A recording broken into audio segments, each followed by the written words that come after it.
이제 12.3 비상계엄 때 반대를 했다 이렇게 이제 말씀하신 것 같은데 피고인 어떻습니까? 반대하신 게 맞습니까? 그 반대를 했던 것은 사실입니다. 네, 12.3 비상계엄의 피고인은 왜 반대를 했습니까? 그러면 비상계엄을 할 요건에 해당되지 않는다 그 말씀이신가요? 그러면 지금은 어떻습니까? 12.3 비상계엄은 요건을 갖추고 있습니까?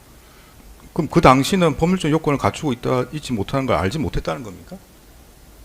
갖추고 있다고 생각했습니까? 그 하나하나의 요건을 제대로 제가 판단해서 옳다 그러다고 판단할 상황에 있지를 못했다는 상황 말씀을 드리는 겁니다. 증인신문에 앞서서 네, 피고인한테 한번 의견을 물어보겠습니다. 네, 피고인 지술고법권이 있습니다. 네. 저번 기일에 피고인의 변호인께서 말씀하신 내용을 보면은 이제 12.3 비상계엄 때 반대를 했다 이렇게 이제 말씀하신 것 같은데 피고인 어떻습니까? 반대하신 게 맞습니까? 제가 다른 분들이 제가 반대하는 모습을 못 봤다고 말씀하시는 부분도 있는 것 같은데, 제가 대통령 집무실 안에서 대통령께 계엄의 여러 가지 문제점들과 그런 상황들에 대한 이야기를 하면서 말씀을 드렸고요. 그 이후로 또 밖에 나와서 대접견실에서도 저희 행동을 CCTV를 통해서 봤더니만 제가 기억하지 못하는 그런 여러 가지 행동들로 그 만류하는 모습들이 있었습니다. 제가 뭐 구체적으로 제가 조사받을 때에 그 말씀들을 안 드렸다고 해서 조사받을 때 여러 가지 고통을 당했습니다만, 제가 대통령께서 그 계엄을 선포한다는 것에 대한 여러 가지 문제점과 이야기를 하면서 그 반대를 했던 것은 사실입니다. 네, 12.3 비상계엄의 피고인은 왜 반대를 했습니까? 제가 그 당시에 법률적으로 하나하나 조항을 따져서 말씀을 드리지는 못했고, 그 상황이 계엄으로 해결할 수 있는 그런 전국에 대통령께서 우려하는 여러 가지 문제점들을 해결할 수 있는 상황은 아니라고 우선 말씀을 드려서 계엄을 하는 것은 옳지 않다는 생각으로 계속 말씀을 드렸습니다. 그러면 비상계엄을 할 요건에 해당되지 않는다 그 말씀이신가요? 그 부분을 법률적으로 하나하나 따져서 말씀드리지 못한 부분은 그 당시에 말씀을 듣고 너무 당황해서 제가 그 하나하나를 따져서 말씀드리지 못한 부분은 대단히 아쉽고 유감스럽게 생각합니다. 근데 방금 답변하신 내용 중에 보면 비상계엄을 할 상황이 아니다 이렇게 말씀하신 거잖아요. 그러니까 계엄을 하는 게 옳지 않다는 생각과 그걸 말려야 된다는 생각이 제일 앞서서 하시면 안 된다는 생각을 했었고, 제가 말씀드리는 부분은 조문에 조항이 어떻고 하는 부분을 하나하나 따져서 말씀드리지는 못했다는 말씀을 드립니다. 뭐 경황이 없었다는 취지로 말씀하시는 것 같은데 그러면 지금은 어떻습니까? 12.3 비상계엄은 요건을 갖추고 있습니까? 제가 첫날 우리 변호인께서 말씀하신 바와 똑같이 그 당시 상황도 있지만 그 이후로 언론 보도되거나 재판이 진행되는 여러 가지 상황들을 보면 그 계엄 상황이 법률적인 요건을 제대로 갖추지 못한 그런 부분이었다고 생각을 하고 있습니다. 그럼 그 당시는 법률적 요건을 갖추고 있지 못하는 걸 알지 못했다는 겁니까? 갖추고 있다고 생각했습니까? 그 하나하나의 요건을 제대로 제가 판단해서 옳다 그러다고 판단할 상황에 있지를 못했다는 말씀을 드리는 겁니다. 그럼 비상계엄을 반대한 게 법적인 문제로 반대를 했다는 겁니까? 아니면 여러 가지 정치적인 상황 때문에 반대를 했다는 겁니까? 어떤 입장이란 말씀이신가요? 법률적으로 조건을 하나하나 이게 조항에 맞다 안 맞다고 하면서 말씀을 드렸어야 맞는데, 제가 그렇게까지는 그날 말씀을 못 드렸고요. 이 대통령께서 우려하시는 여러 가지 상황들이 있었는데 그런 부분을 다른 국무위원들도 마찬가지셨는데 지금 상황에 계엄을 해서는 안 된다, 계엄으로 이 상황을 해결해 갖고 갈 수는 없다 하는 쪽으로 계엄을 하시지 못하게 막는 데에 전부 다 주력을 했던 것 같습니다.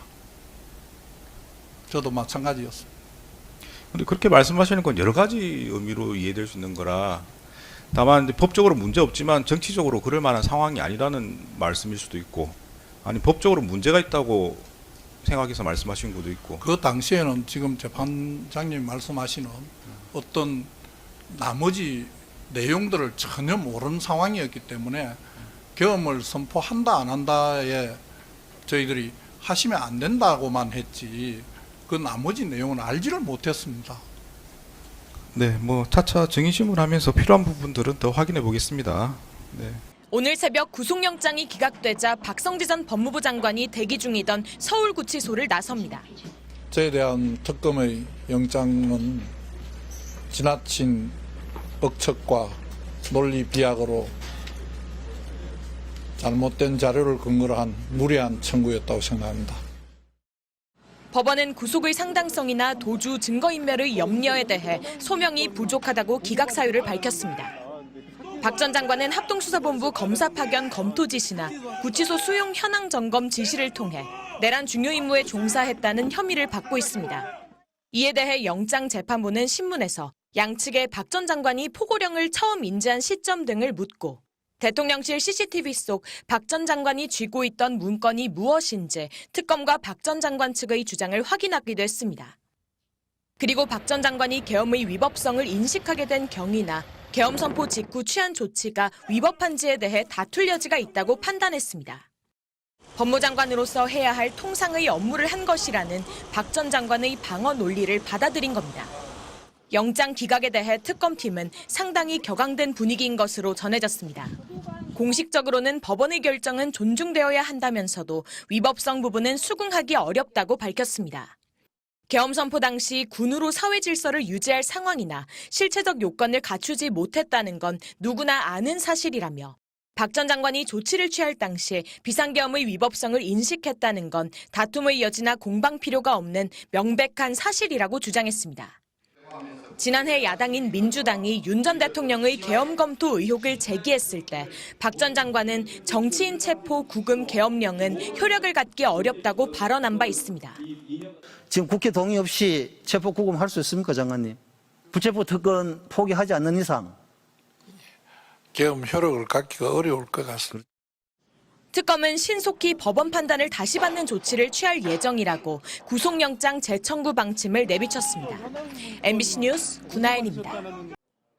박성재 전 법무부 장관에 대한 구속영장이 또다시 기각됐습니다.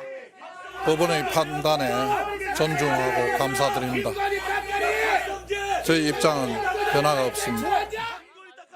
어제 두 번째 영장실질 심사에서 내란 특검은 계엄 이튿날인 12월 4일 한덕수 당시 총리, 한동훈 국민의힘 대표와 정진석 비서실장 등이 참석한 당정대 회의에서 박 전 장관이 이유 불가피성 설명 필요, 탄핵, 특검 수사 등의 내용을 적은 업무 수첩과 휴대폰 추가 포렌식 과정에서 복구한 법무부 검찰과의 권한남용 문건 관련이라는 파일을 새롭게 제시했습니다.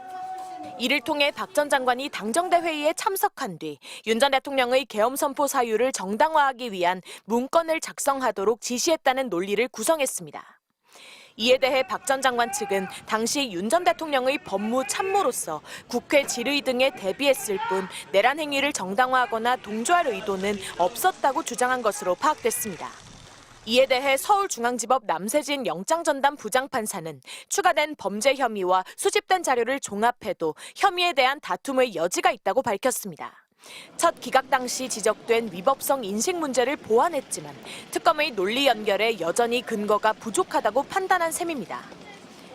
같은 날 박정우 영장전담 부장판사의 심사를 받은 황교안 전 총리도 구속을 면했습니다.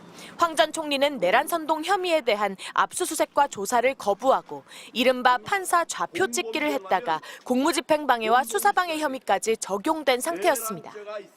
영장을 집행하려고 지금 내려오는 중이라서 내란 특검하라! 하지만 재판부는 구속의 필요성이나 도주, 증거인멸 염려 등의 사유에 대한 소명이 부족하고 객관적인 사실관계에 대해서는 증거 상당 부분이 수집됐다고 설명했습니다. SNS에 올린 내란 선동 성격의 게시물 같은 증거는 이미 확보돼 있는 데다 이런 글을 올린 행위가 구속 사유인지 고민한 것으로 보입니다. 하지만 특검은 법원이 발부한 영장 집행을 거부한 것 자체가 명백한 증거인멸 우려이기 때문에 수긍하기 어려운 측면이 있다며 영장을 재청구할 가능성을 내비쳤습니다. MBC 뉴스 구나연입니다.